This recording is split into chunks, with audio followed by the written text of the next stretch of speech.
Agora, Elo, empreendedorismo na rede, com Douglas Martins, aqui na 316. Dicas de como superar os desafios de empreender em tempos de crise.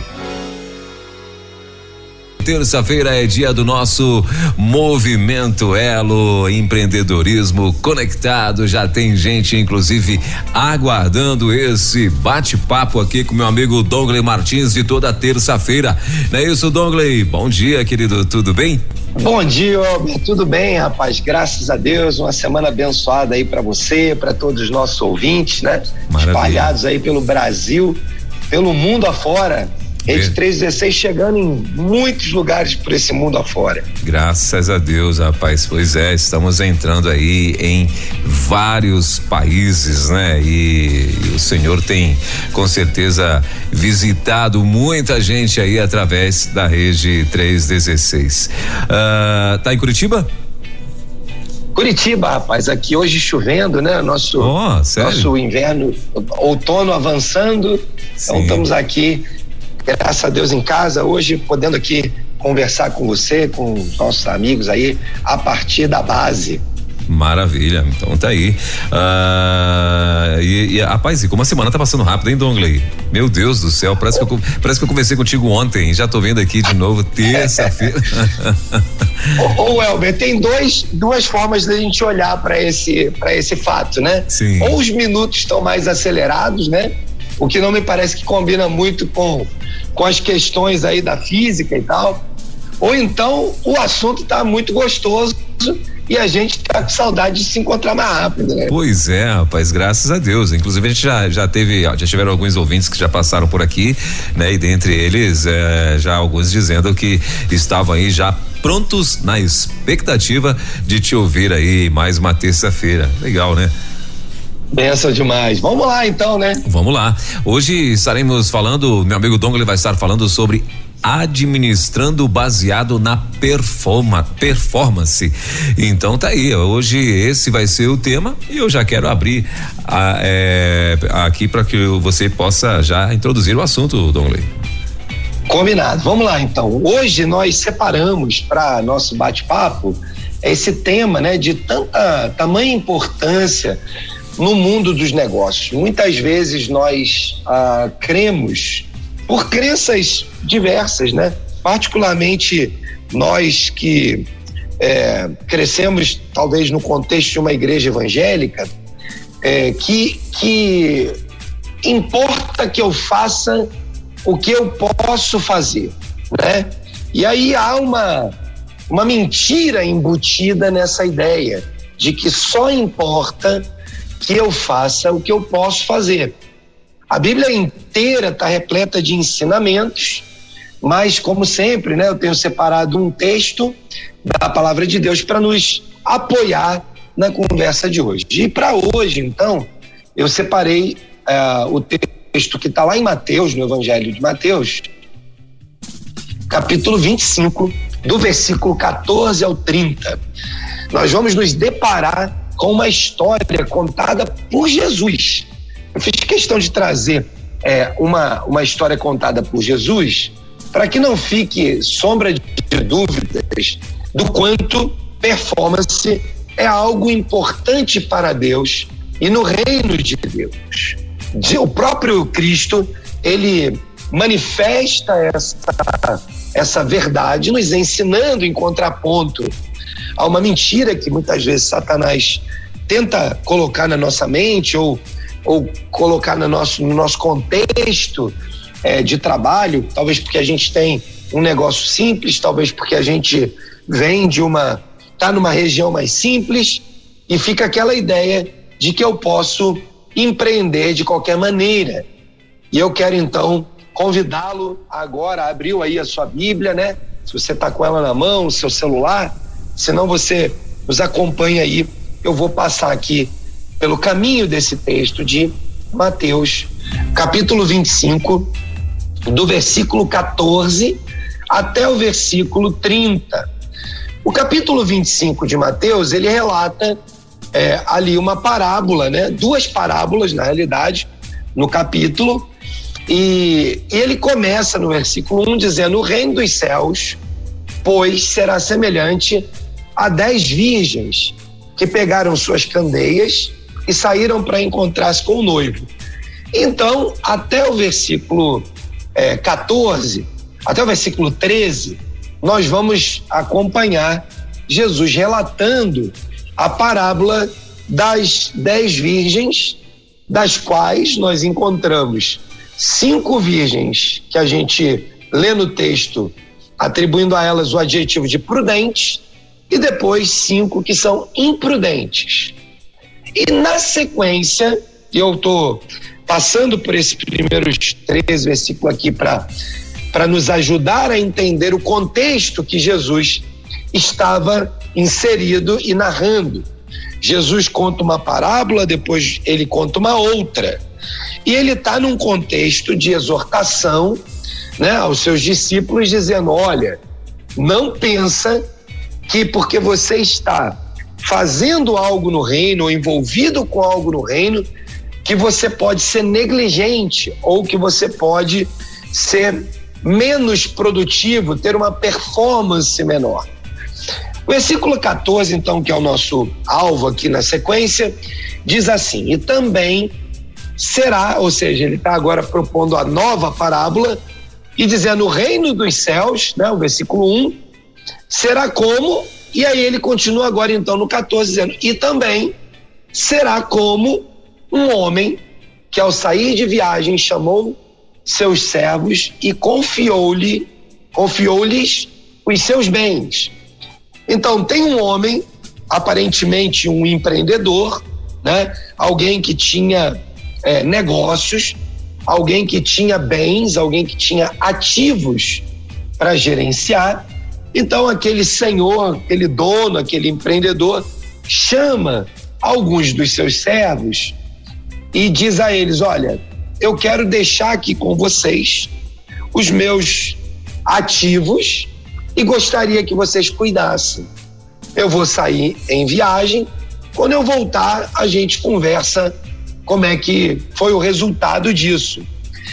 Eu tenho a impressão, apesar do texto não dizer isso, de que haviam mais servos naqueles empreendimentos, não apenas esses 3, porque, teoricamente, ainda que fosse uma sociedade rural, ainda que fosse, né, um contexto de plantadores, de agricultores ou de pecuaristas, era muito difícil que você tivesse um empreendimento qualquer sendo conduzido por apenas uma única pessoa. Mas, então, vamos partir do princípio que esses servos eram uma espécie de líderes ou pessoas que aquele senhor, que aquele empreendedor olhava com um pouco mais de carinho. Talvez eles estivessem mais próximos, talvez fossem responsáveis por parte da gestão daquilo que aquele senhor deixou com eles. Por que eu posso inferir que eram empreendimentos e não eram apenas coisas, né? Talvez você pudesse pensar assim: não, ele deixou lá uma cadeira, ele deixou uma mesa, ele deixou uma casa, né? Por que eu posso inferir que eram negócios? Porque a parábola nos diz que aqueles servos que foram escolhidos ganharam, e se ganharam é porque haviam recursos, dinheiro, né, envolvido naquele negócio. Ele continua então ali: a um deu 5 talentos, então aqui expressamente falando sobre transferir da mão do senhor para a mão do servo dinheiro propriamente dito, né? Talento era uma moeda. E a outro 2 e a outro 1. A cada um, grave bem essa parte do versículo, a cada um de acordo com a sua capacidade. Eu estou lendo na NVI, talvez aí na sua outra versão eventual aí da Bíblia você pode ter uma outra palavra, mas o sentido é esse: a cada um de acordo com a sua capacidade. Ou seja, ao que deu 5, O empreendedor supôs que era mais capaz. Ao que deu 2, supôs que era um pouco menos capaz. E ao que deu 1, supôs que era um pouco menos capaz. O que havia recebido 5, lá no versículo 16, saiu imediatamente, aplicou-os e ganhou mais 5. Ele aplicou, né, aqueles talentos, né? Mas se você olhar em outras versões, vai dizer que ele imediatamente saiu a negociar com eles, de modo que a ideia original dessa palavra, negociar, ela tem a ver com trabalhar, com comerciar, ganhar através do comércio, fazer negócios, executar alguma atividade, realizar, empenhar-se, né? A palavra grega que está aí para essa expressão é ergazomai. Ela tem essa ideia de comércio, de modo que não pense que o cara que tinha 5 simplesmente foi no banco, deu 5, combinou uns juros e recebeu os juros de volta. A palavra original que está ali, ela nos traz a ideia de um empreendedor, de um empreendimento. Então, esse servo recebe 5 talentos, vai ao mercado e faz com que esse dinheiro seja transformado em uma espécie de negócio. Ele gerencia o processo de produção daquele negócio e dobra o capital daquele senhor. Então ele continua o versículo 17 dizendo: também o que tinha 2 talentos ganhou mais 2. Mas o que tinha recebido 1 talento saiu, cavou um buraco no chão, escondeu o dinheiro do seu senhor. 19. Depois de muito tempo, o senhor daqueles servos voltou e acertou contas com eles, chamou, né, cada um deles para buscar, né, os seus investimentos ou o dinheiro que tinha deixado com aqueles gestores. E no versículo 20 começa então a prestação de contas. O que tinha recebido 5 talentos trouxe os outros 5 e disse: o Senhor me confiou 5 talentos, veja, eu ganhei mais 5. O Senhor respondeu: muito bem, servo bom e fiel, você foi fiel no pouco, eu o porei sobre o muito. Venha e participe da alegria do seu Senhor.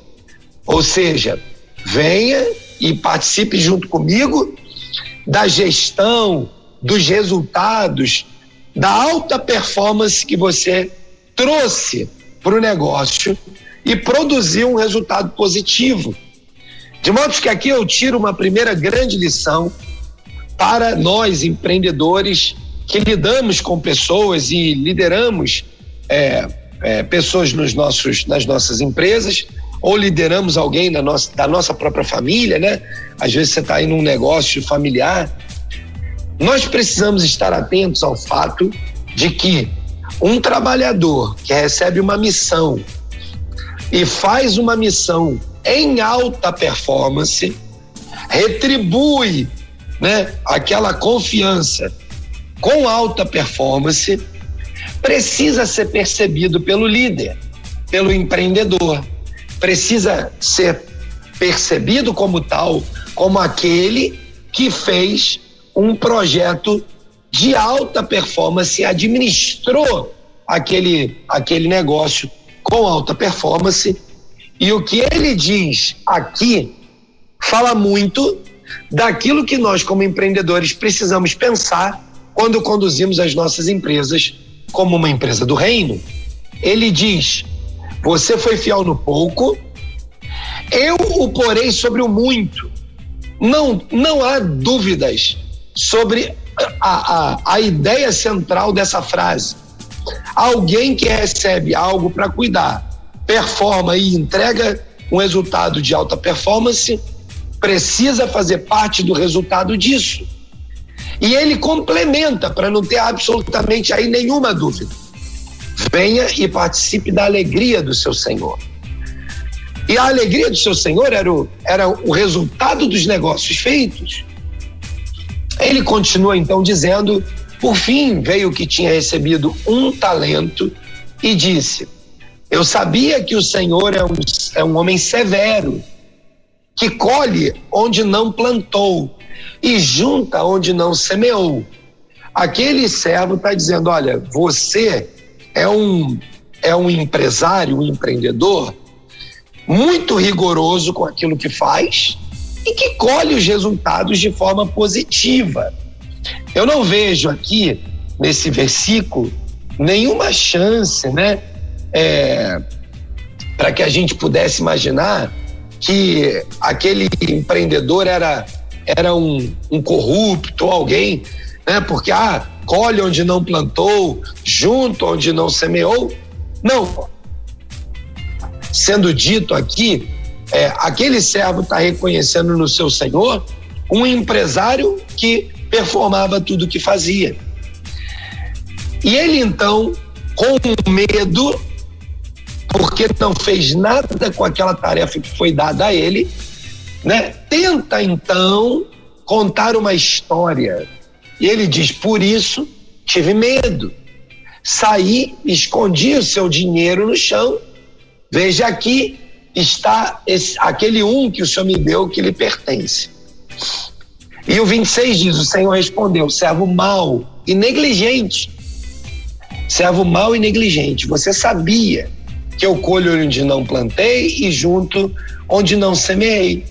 Então você devia ter confiado o meu dinheiro aos banqueiros, para que, quando eu voltasse, o recebesse de volta com juros. E aí ele dá uma sentença àquele servo que não performa nos seus desafios, nas propostas ou nas oportunidades. Ele diz: tirem o talento dele, entreguem-no ao que tem 10, pois a quem tem, mais será dado e terá em grande quantidade. Mas a quem não tem, até o que tem lhe será tirado. E lancem fora o servo inútil nas trevas, onde há choro e ranger de dentes. Então, nós vamos ver aqui nessa parábola, né, Jesus trabalhando claramente essa ideia de um processo de alta performance sendo exigido, né, por Jesus ali, sendo ministrado por Jesus sobre a vida dos discípulos que o acompanhavam. Todos aqueles que ouviam essa parábola compreendiam claramente a história contada, porque aquilo era parte da realidade da vida daquelas pessoas que andavam com Jesus. Eles conheciam a realidade de senhores, de pessoas que tinham recursos, que tinham que sair para olhar negócios em outras nações, para fazer acordos comerciais, para alguma tarefa que tinham que fazer. E aqueles senhores, naturalmente, desenvolviam líderes nas suas equipes, nos seus negócios, com a intenção de, quando fizessem esse tipo de viagem ou se afastassem um pouco dos negócios, os negócios não ficassem largados lá à mercê de ninguém. Então eu trago também aqui uma segunda lição importante. Você que tem um negócio, que lidera um negócio, precisa entender a importância do desenvolvimento de lideranças que entendam a sua linguagem de performance. A alta performance é algo que precisa ser contextualizado para cada momento da nossa empresa. Não dá para comparar ou querer estabelecer um nível de performance para uma empresa que está em um padrão de desenvolvimento, de tecnologia, de ferramentas muito elevado, igual ao padrão de performance de uma empresa que ainda faz as suas operações de forma manual. Então nós precisamos calibrar. Eu costumo dizer que a performance precisa de uma referência e de uma calibragem, a fim de que nós possamos entender o que é alta performance na empresa que faz as coisas ainda muito manuais, não automatizadas, não digital, né? Contra aquela outra que faz e já avançou para esse status de empresa, uma empresa inovadora, uma empresa tecnológica, uma empresa com desenvolvimento da sua equipe, que treina constantemente, e aí esse equilíbrio vai nos ajudar a operar na máxima performance possível. Essa parábola que Jesus contou, ela nos traz muitas lições e a gente vai aqui escolher, né, o foco que a gente vai dar nessa nossa conversa de hoje, já que o papel do administrador dos recursos do reino que é o foco principal aqui para a gente nesse nosso bate-papo. Eu queria que você observasse que os recursos haviam sido distribuídos de acordo com as capacidades. Versículo 15, a cada um deu de acordo com a sua capacidade.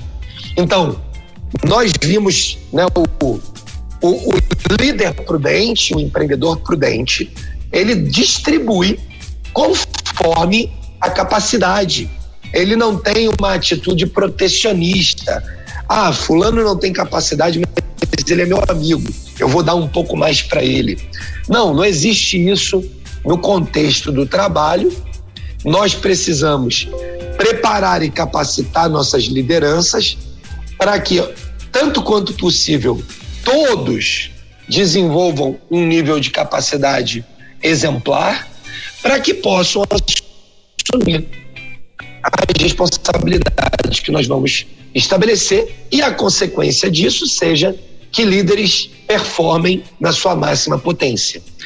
Por isso que no nosso negócio a gente precisa ser sempre muito justo nesse processo de distribuir cargos, responsabilidades, né, recursos, para que, de fato, capacidade e competência sejam as ferramentas de avaliação da escolha. Eu preciso olhar para o meu time e entender: fulano tem tais competências e tais capacidades que permitem que ele assuma essa responsabilidade. Ok? Então toma aqui, eu vou delegar a você, porque eu tenho certeza que você vai desempenhar isso tudo em alta performance.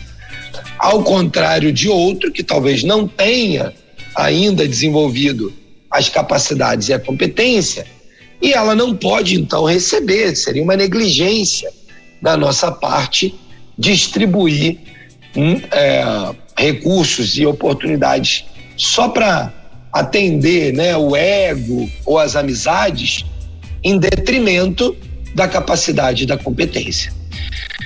Então, no nosso negócio, nós precisamos desse padrão mais elevado ainda de justiça, de avaliação, de análise das competências para que os projetos possam ser bem-sucedidos.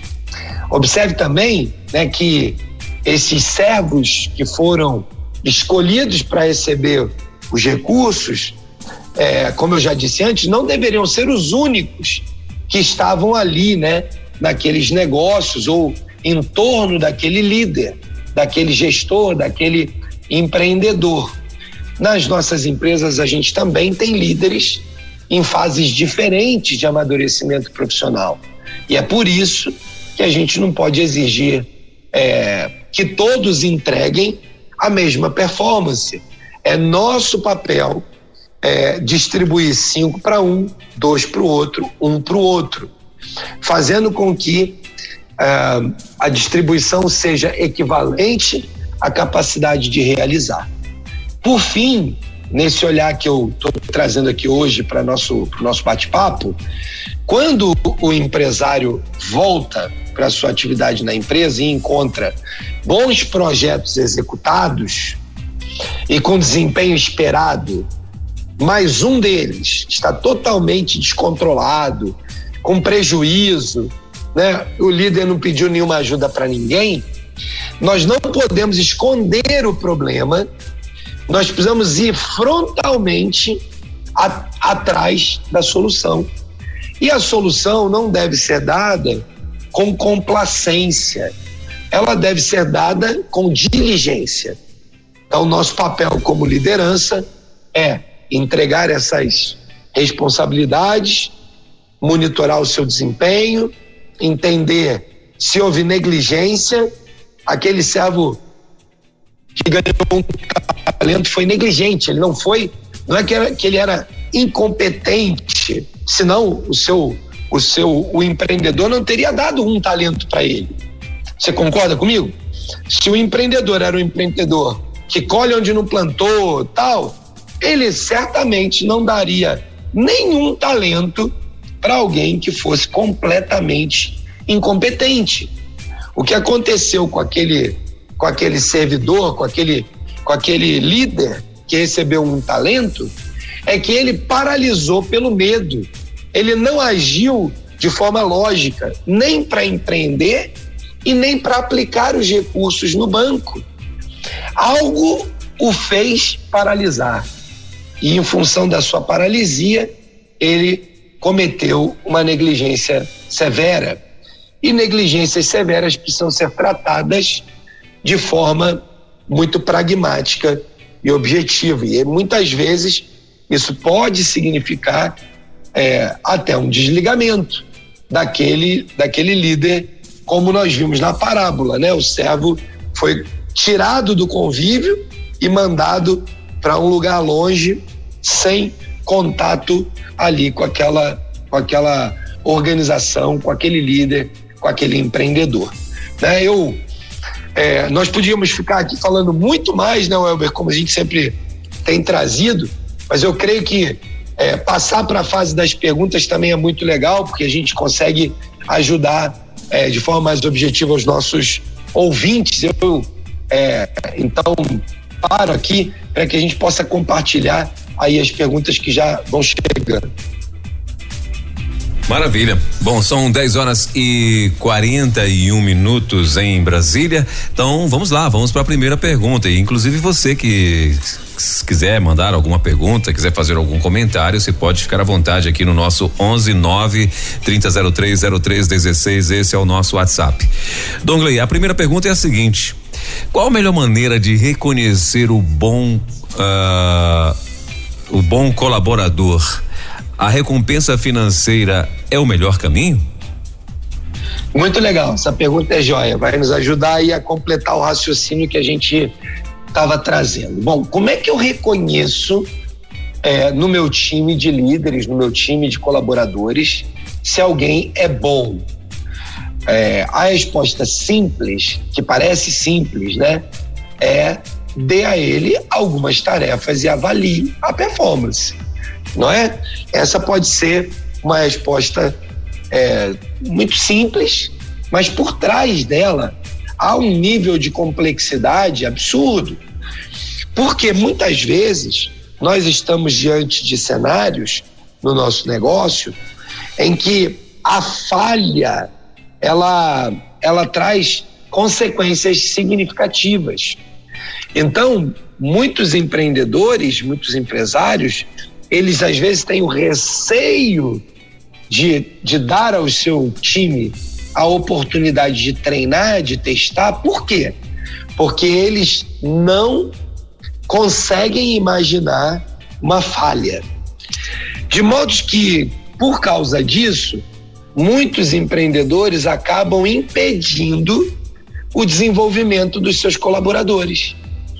O fato de não permitirem erro no seu processo, né, faz com que aquelas pessoas não testem coisas novas.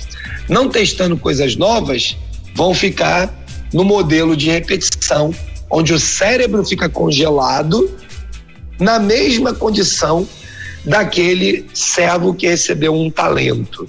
Ou seja, eu não vou tomar nenhum risco. Vamos lembrar da nossa lição da semana passada, do nosso bate-papo da semana passada. Semana passada nós falamos de tomar risco e correr risco. Quando nós damos aos nossos times, aos nossos colaboradores, uma mensagem de que ele não pode errar nunca, o que nós estamos fazendo com ele? Nós estamos dizendo o seguinte: fulano ou fulana, nunca tome risco, porque o risco traz em si a possibilidade da falha. Só que se nós ensinarmos ao nosso time a tomar risco ao invés de correr risco, e se você não está entendendo muito bem essa diferença, né, meu conselho é: vá lá na Rede 316 e escute, né, o nosso podcast da semana passada. E aí você vai entender mais detalhadamente esse assunto. Tomar risco é fazer algo consciente, mesmo sabendo daquilo que pode acontecer como consequência. E correr risco é simplesmente sair na louca, fazendo algo sem avaliar as consequências. Então, como é que eu faço para reconhecer um bom colaborador? Primeiro, eu preciso trazer para dentro da minha organização a ideia de que errar faz parte da nossa jornada de aprender. Mas eu preciso errar pequeno e errar rápido. Quando eu consigo essas duas coisas, eu vou construindo na minha equipe o desejo ardente de tentar. Como é que eu faço então para errar pequeno e errar rápido? Eu pego uma tarefa e fraciono ela em etapas menores. Ao invés de eu simplesmente entregar toda a tarefa para alguém e correr o risco daquela pessoa não estar totalmente preparada, o mais prudente é que eu pegue essa tarefa, fatie ela em pedaços, e aí o pessoal que está em grandes empresas ou empresas de tecnologia já ouviu falar em nomes como métodos ágeis, ferramentas Scrum, né, que já ouviu falar em times de alta performance.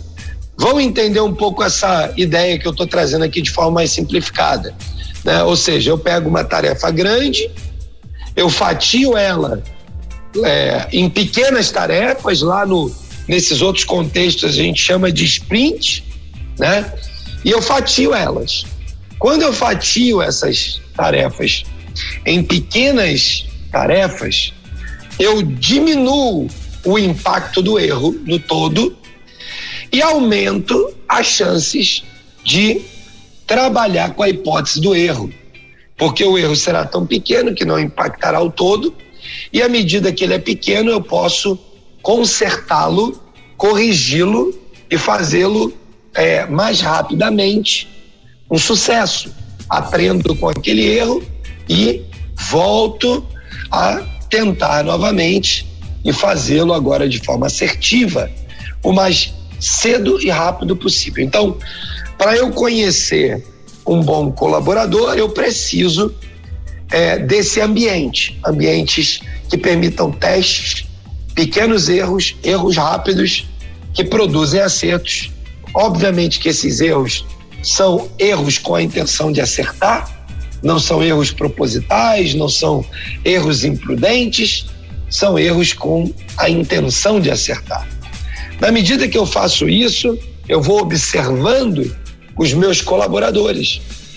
E a consequência dessa observação é que eu vou poder identificar no meio de um grupo, no meio de uma squad, né, como o pessoal tem costumado chamar agora, mais recentemente, no meio de uma equipe de performance, no meio de um grupo de trabalho, eu vou encontrar aqueles que performam mais.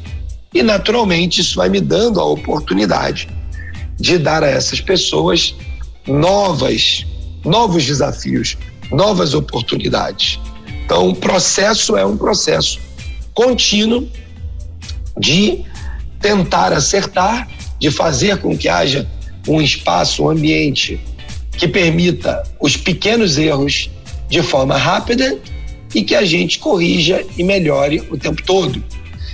A segunda parte da pergunta, pelo que eu observei aqui, anotei, é a recompensa financeira, né? Se a recompensa financeira é o melhor caminho. Eu diria que há múltiplos formatos de recompensa. A financeira é uma delas e, de fato, importante, porque as pessoas, elas também fazem uma correlação entre aquilo que elas entregam e aquilo que elas recebem em contrapartida às suas entregas.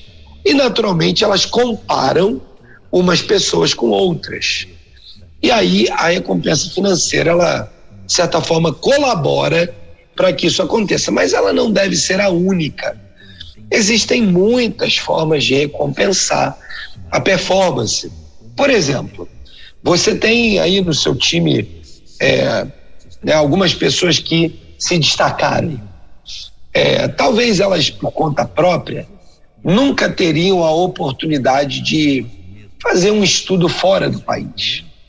Talvez a empresa possa dar como forma de recompensa ao seu processo de performance um curso, uma preparação, uma extensão dos seus conhecimentos em outro país. Você vai simultaneamente trazer aquela pessoa a uma experiência educacional, mas também uma experiência cultural.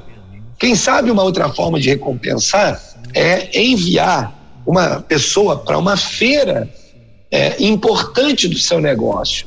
Talvez essa feira esteja no Brasil, talvez essa feira esteja na Alemanha, nos Estados Unidos, na França, na China, e talvez você, dando a oportunidade, né, de algum colaborador estar exposto a esse ambiente de desenvolvimento que são as feiras, ele possa adquirir mais conhecimentos que permitirão que ele performe melhor.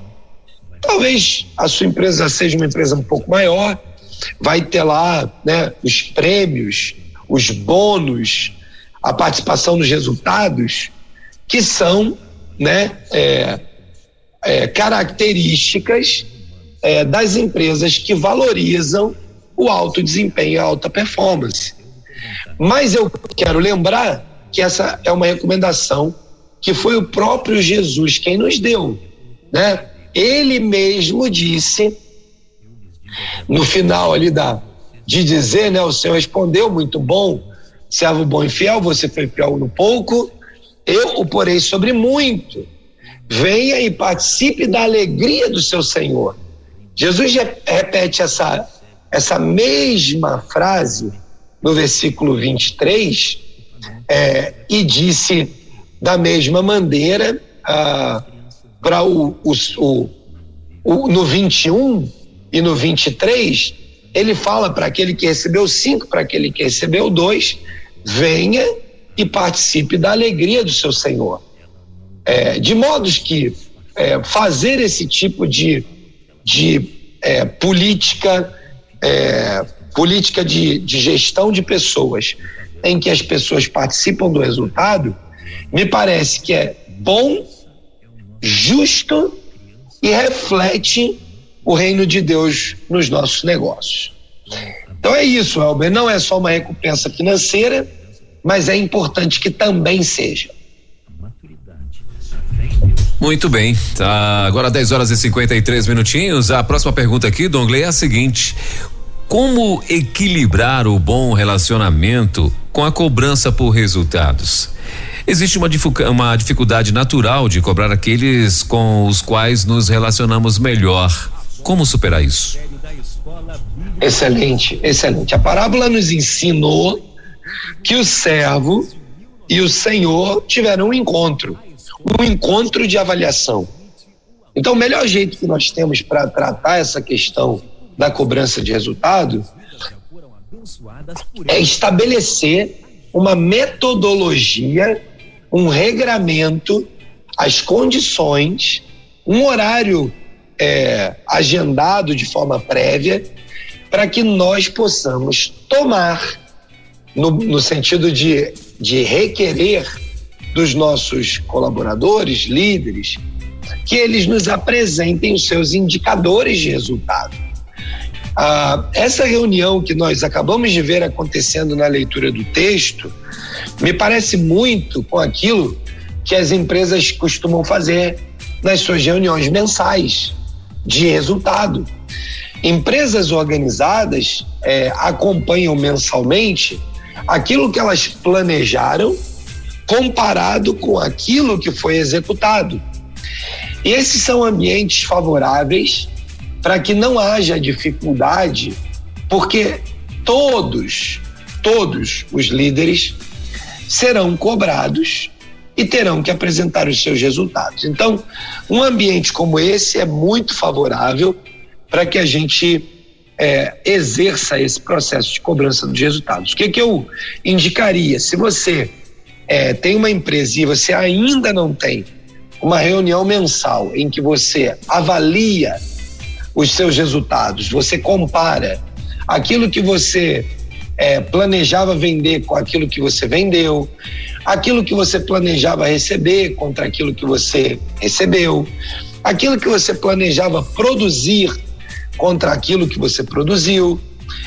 E assim você deveria pegar aqueles indicadores, aqueles assuntos que são mais relevantes para que você, como líder principal do seu negócio, como empreendedor, possa saber se o seu negócio vai bem e fazer ali, né, uma agenda com aquelas lideranças e dizer, olha, agora é sua vez, fulano, apresente o relatório das vendas. E de forma mais elaborada ou menos elaborada, conforme o tamanho da sua empresa, esse líder deve prestar contas não somente a você, mas também aos seus colegas de trabalho, aos seus pares, àqueles outros líderes que estão ali. Por quê? Porque uma empresa é um organismo vivo que interage entre todas as áreas. Não é uma aldeia, né, ou um arquipélago de ilhas, cada uma de forma independente, conduzindo suas coisas. Uma empresa é uma engrenagem, é uma máquina. Uma engrenagem grudada e sincronicamente rodando junto com as outras para levar o negócio adiante. De modo que, se você colocar o seu time de liderança numa sala e eles apresentarem todos os meses 2 ou 3 ou 5 no máximo indicadores de como a sua área está avançando, e pense desde os indicadores mais simples, se você é uma empresa pequena, até indicadores mais complexos, se você é uma empresa de médio e grande porte. Mas não deixe de ter, porque vai ser por conta desses indicadores que nós poderemos avaliar e cobrar ou parabenizar pelos resultados. Essa dificuldade de cobrar daqueles que estão mais perto, né, que se relacionam com a gente, você vai observar que elas, se não somem, elas diminuem muito, ao ponto de não atrapalhar a sua relação com as pessoas. Porque no final, acaba que aqueles líderes acabam se cobrando uns aos outros, fazendo com que o papel de cobrar os resultados não seja apenas do empreendedor, do dono, do líder daquela empresa. E aquilo passa a ser um processo colegiado, aonde as pessoas cobram umas às outras, com todo respeito, mas avançando na melhoria mensal dos seus indicadores através de planos de ação, planos de correção planos de melhoria, planos de investimento, né? Que saem a partir dessas reuniões que nós fazemos com aquelas lideranças. Eu acho que essa é a forma melhor de superar essa questão, né, das cobranças e talvez de ter um líder que é um pouco mais complacente com aqueles que são mais próximos, em detrimento do bom resultado, né, Welber? Essa deve ser talvez a forma mais eficaz de construir esse tipo de modelagem. Muito bem, maravilha. Dongley, peraí só um pouquinho, agora sim. Dongley, e você acha que qual deve ser aí a tolerância com o funcionário que não apresenta bom resultado? É preciso estabelecer um prazo para, por exemplo, puni-lo, demiti-lo, ou enfim? Welber, eu tenho absoluta convicção de que nós precisamos, de fato, estabelecer mecanismos para que essa análise, eu acredito plenamente de que nós precisamos estabelecer um mecanismo de avaliação. A tolerância aqui da pergunta, eu vou substituir essa palavra tolerância por processos. Então, eu tenho um colaborador que está performando mal. Minha primeira etapa do processo deveria ser, né? Sentar com esse colaborador e perguntar para ele por que ele está performando mal. Qual é o problema que tem impedido que ele performe bem? Eu creio que essa é uma conversa necessária. A gente pode encontrar, por exemplo, um colaborador passando por um problema doméstico, um problema familiar. E talvez essa seja uma oportunidade para que nós possamos conversar com esse colaborador e ministrar sobre a vida dele, para que haja transformação daquela situação.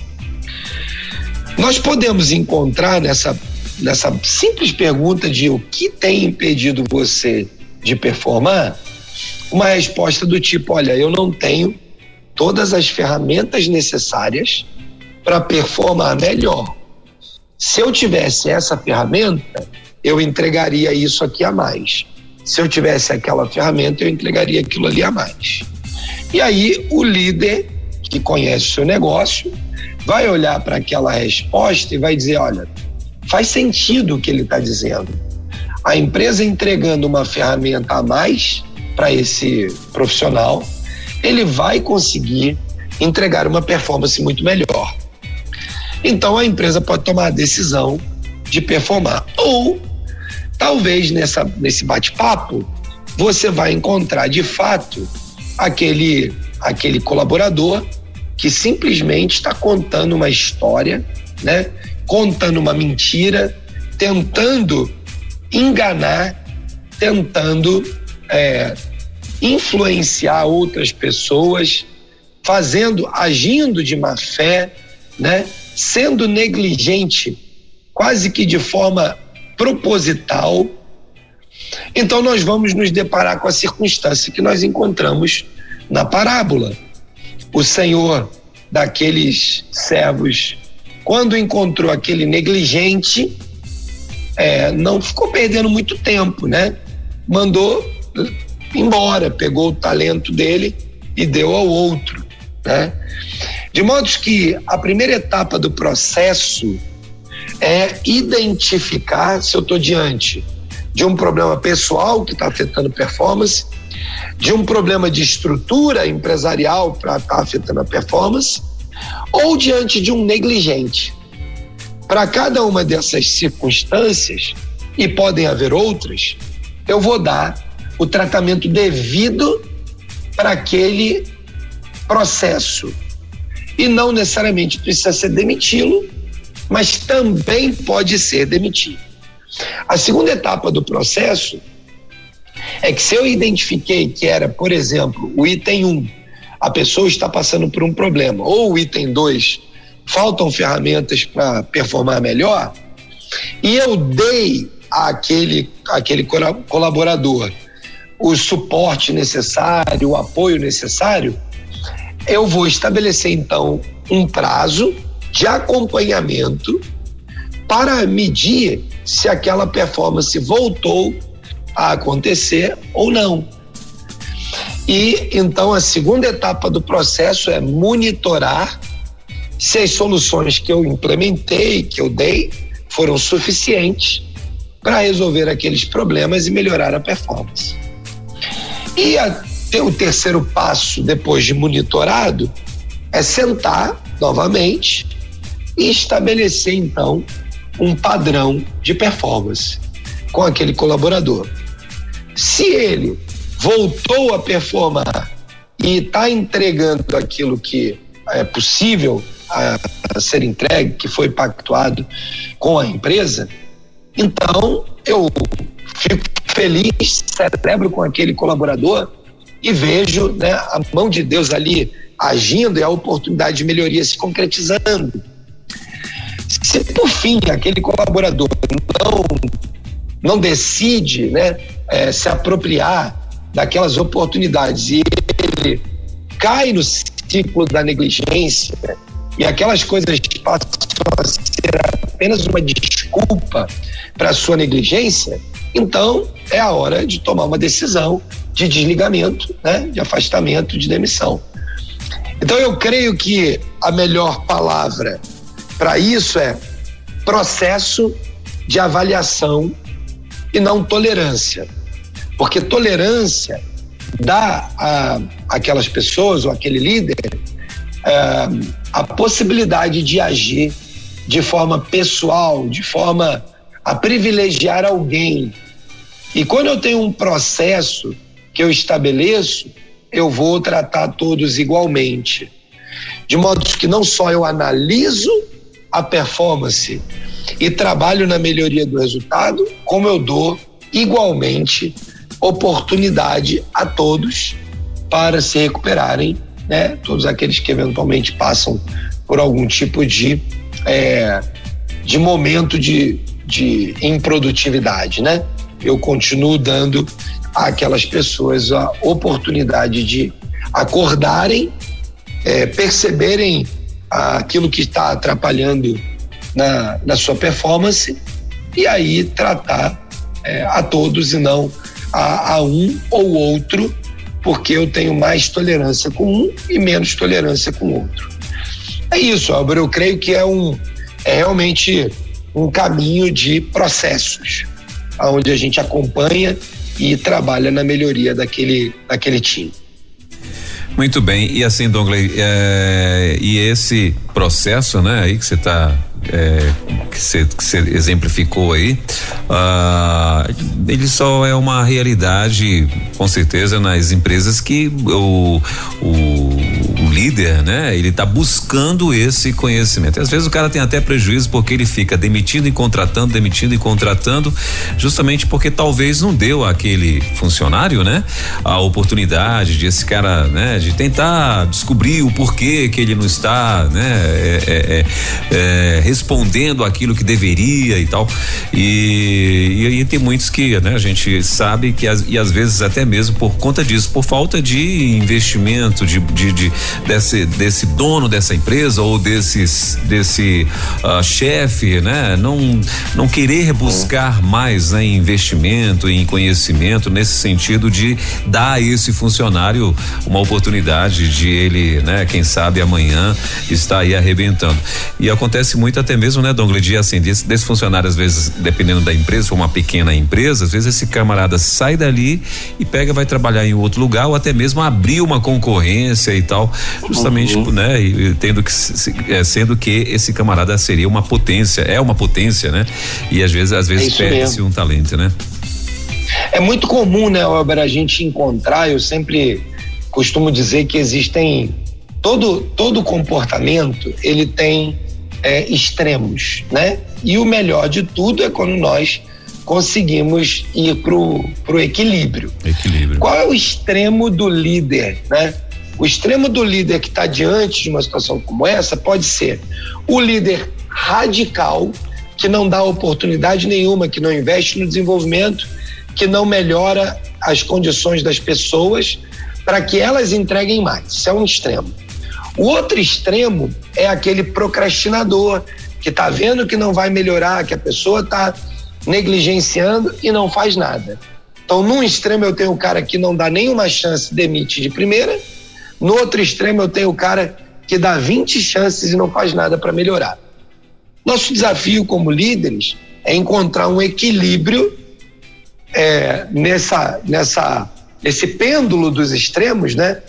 E dizer, olha, legal, eu vou observar a razão, a motivação, o cerne da questão pelo qual a performance não foi tão boa.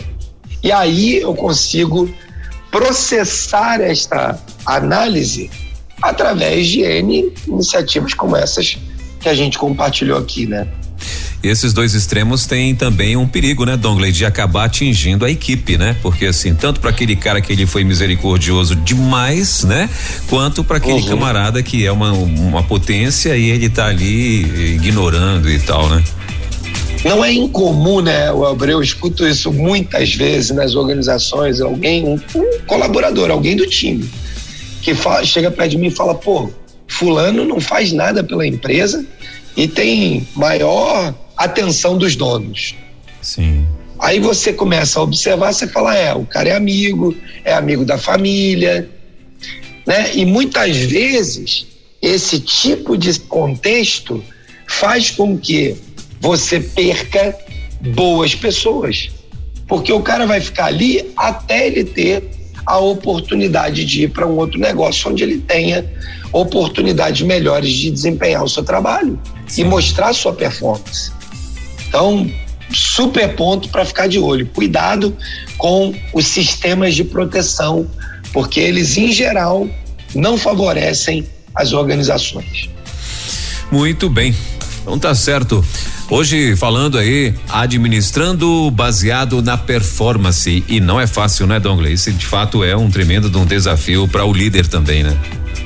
É isso aí. Esse tema é um tema bastante desafiador, mas eu diria assim, se você quer ter um negócio bem sucedido e se você quer dar a oportunidade de crescimento ao seu time, se você quer identificar pessoas que são capazes de fazer algo extraordinário, como nós vimos na parábola que Jesus contou, né? Um trabalhador dobrou o empreendimento que recebeu na sua mão, o outro dobrou o empreendimento que recebeu na sua mão. Se você quer ter esse nível de performance, não tem jeito, vai ter que dedicar tempo no desenvolvimento de pessoas.